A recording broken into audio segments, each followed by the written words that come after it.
Bonjour à tous, bienvenue sur ataoride.com, on est avec Damien Gérardin. Salut à tous. Donc là on est à Tarifa, on découvre la gamme 2020, donc on va parler un peu de la neige pivot qui est là cette année encore King of the Year. Donc, toujours, et voilà, encore 2 fois d'affilée, l'an prochain ça sera pareil. Ça sera pareil. Pas trop m'avancer. Et du coup la première question qu'on se pose c'est quelles évolutions tu peux apporter sur un kite qui marche déjà très bien? En fait c'est un peu ça, c'est que ça marche super bien, le retour c'est que tout le monde adore.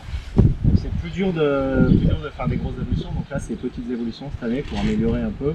Et notamment techniquement un des trucs qu'on a rajouté c'est qu'on a rajouté une couture qui part de l'oreille dans le milieu du kite, ça permet de mieux répartir les efforts sur toute la voilure. Et en fait on a une tension qui au lieu de partir un peu trop sur l'arrière du kite, sur le bord de fuite, se répartit mieux sur tout le kite, on a une meilleure tension dans le kite, on a un kite qui a plus de puissance, donc au final qui performe mieux, qui est plus positif dans la main, dans la barre. Et ensuite ce qu'on a changé aussi, la grosse évolution pour 2020, c'est qu'en fait on a un système qu'on appelle One Pond. C'est le système standard qui était déjà pour le gonflage des ailes. On a arrêté le système interne, on a un tube qui passe à l'extérieur.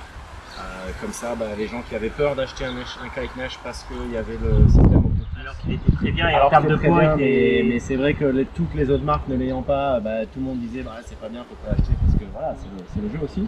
Donc là on s'est un peu adapté.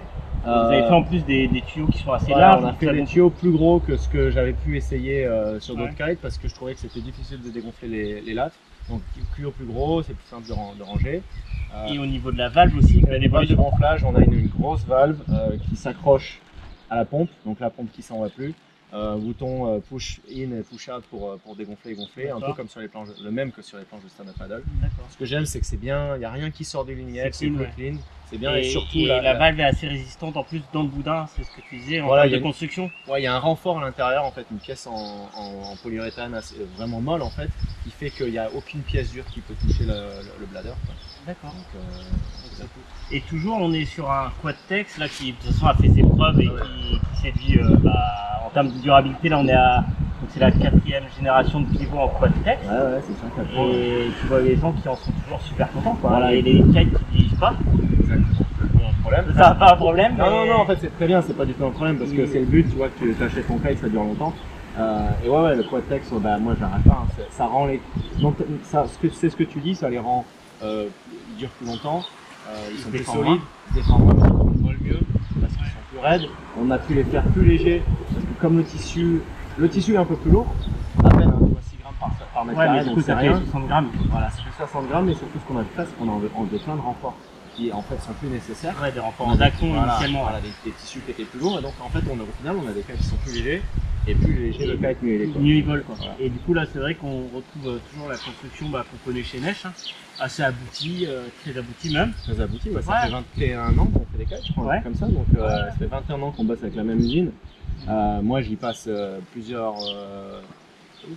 d'un mois par an, tu vois, à l'usine, presque 6-7 semaines par an, à bosser avec eux sur et les nouveaux produits et les process de fabrication, les contrôles qualité, donc là on est à un point, on est vraiment abouti. Après le kite est bon, mais c'est vrai qu'après il y a tout le côté aussi bridage et tout, tu es sur une poulie de friction, il y a beaucoup de marques qui arrivent, qui restent sur leur poulie, qui cassent, etc. Et c'est vrai que là-dessus vous êtes assez précurseur et le kite marche très bien. On a juste une seule poulie, donc ce qui permet d'avoir un kite quand même assez seule poulie mais qui a un système qui est bloqué, ce qu'on appelle le ABS, c'est-à-dire que la poulie peut avancer mais elle peut pas reculer, elle est bloquée pour pas que quand tu surbordes, que tu aies le double effet d'avoir déjà surbordé tes arrières et qu'en plus tu aies tes avants qui reculent trop. Donc l'idée c'est qu'il y a une petite boule qui le bloque pour pas qu'il recule trop, donc tu as ton point de traction, c'est ça qu'on appelle en français le toe point, qui recule pas trop par rapport à ton centre d'effort du kite.